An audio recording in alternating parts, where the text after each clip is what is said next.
दोस्तों, क्या आप जानते हैं कि शिरडी साईं बाबा और रामकृष्ण परमहंस का एक बहुत ही अनसुना मिरेकल है जो कि 1886 में घटित हुआ था।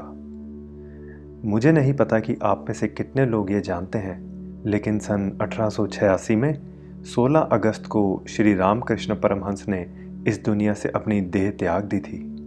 उसी सन 1886 में दिसंबर की मार्गशीर्ष पूर्णिमा वाले दिन, यानी रामकृष्ण परमहंस की समाधि के 4 महीने बाद शिरडी साईं बाबा ने भी इस देह को त्यागने का प्रयास किया था, जिसके चलते उन्होंने 72 घंटे की समाधि ली थी और अपने एक महान भक्त म्हालसापति से कहा था कि अगर मैं 72 घंटों तक शरीर में वापस ना आया तो मेरी समाधि यहीं बना देना और 2 ध्वज उसके साथ फहरा देना।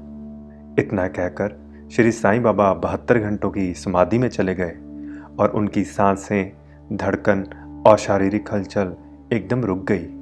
उनके भक्त श्री म्हालसापति ने उनकी इच्छा अनुसार उनके शरीर की 3 दिन यानी 72 घंटों तक रक्षा की।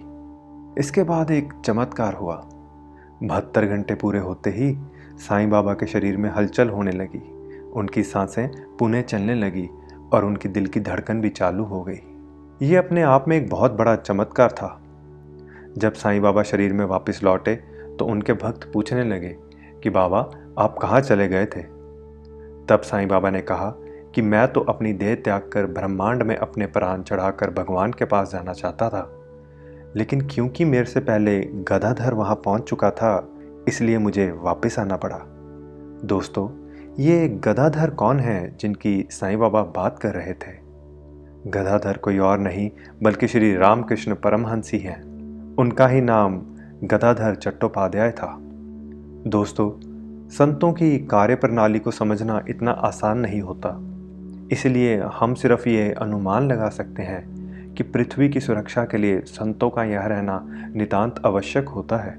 इसके चलते यदि एक साल में 2 संत धरती छोड़कर चले जाएं तो शायद वो उचित नहीं होता होगा। इसी कारणवश श्री साईं बाबा को शायद लौटकर आना पड़ा। कहते हैं, संत महापुरुष बिना किसी से कुछ कहे चुपचाप इस धरती की बड़ी से बड़ी समस्याओं को नियंत्रित करते हैं, जैसे कि वॉर्स और पेंडेमिक्स। श्री शिरडी साईं बाबा ने महासमाधि 15 अक्टूबर 1918 में ली। ये वही टाइम था जब फर्स्ट वर्ल्ड वॉर यानी पहला महायुद्ध समाप्त हुआ। कौन जानता है कि अगर शिरडी साईं बाबा जैसे महान संत उस वक्त ना होते तो ये युद्ध और कितना लंबा चलता। चलिए, मैं आशा करता हूँ कि आपको ये 136 वर्ष पुरानी घटना ज़रूर अच्छी लगी होगी। मिलते हैं अगली वीडियो में।